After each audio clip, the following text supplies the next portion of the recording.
siaga bencana jadi soal utama.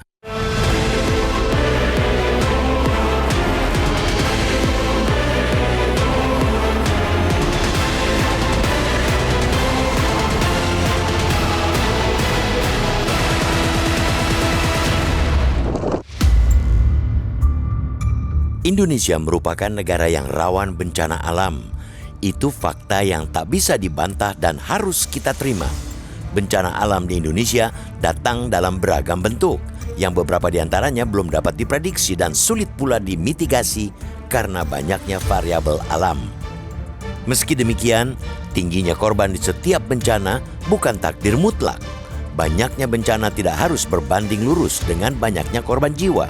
Faktor yang membedakan adalah kesiapsiagaan. Sayangnya, faktor kesiapsiagaan itulah yang terus menjadi masalah di negeri ini.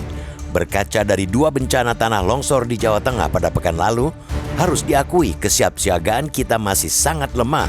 Ini terjadi mulai dari level pemerintah hingga masyarakat. Pada longsor yang terjadi di Desa Cibenying, Kecamatan Majenang, Cilacap, Kamis 13 November lalu, kesaksian warga mengungkapkan bahwa retakan tanah melingkar dan dalam telah terlihat di perbukitan di atas desa sejak siang hari.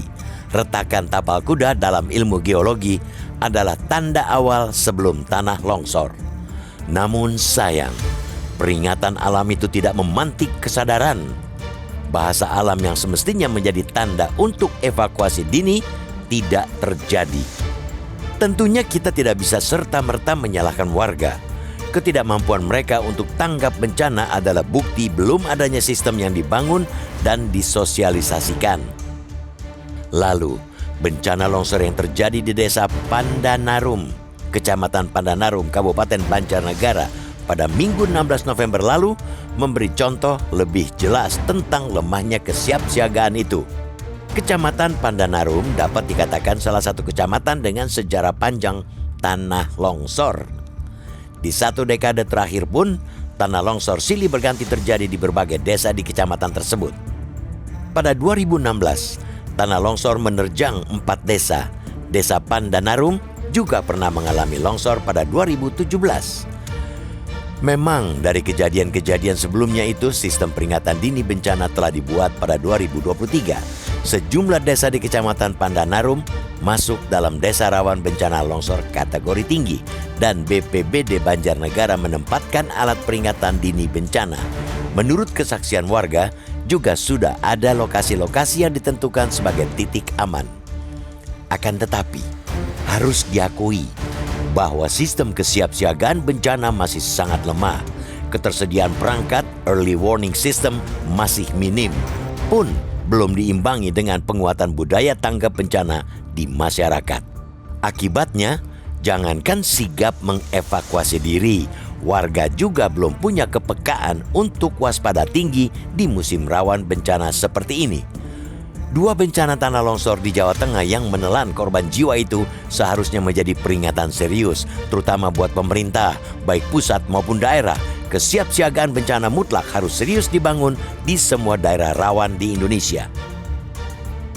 Minimnya perangkat early warning system atau perangkat-perangkat lain tidak boleh menjadi hambatan.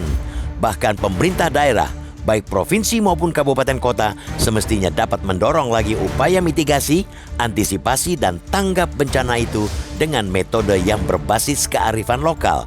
Selain itu, tidak kalah penting, pemerintah daerah harus menggunakan semaksimal mungkin segala informasi dan data dari lembaga-lembaga pemantau kebencanaan maupun cuaca. Di saat BMKG telah jauh-jauh hari mengeluarkan imbauan cuaca ekstrim, maka perangkat daerah hingga desa harus disiagakan untuk menggalakkan pemantauan wilayah. Hal-hal itu mutlak dilakukan untuk meminimalkan korban dan dampak dari bencana alam yang terkadang tidak bisa dihindari. Sekali lagi, banyaknya bencana tidak harus berbanding lurus dengan banyaknya korban jiwa.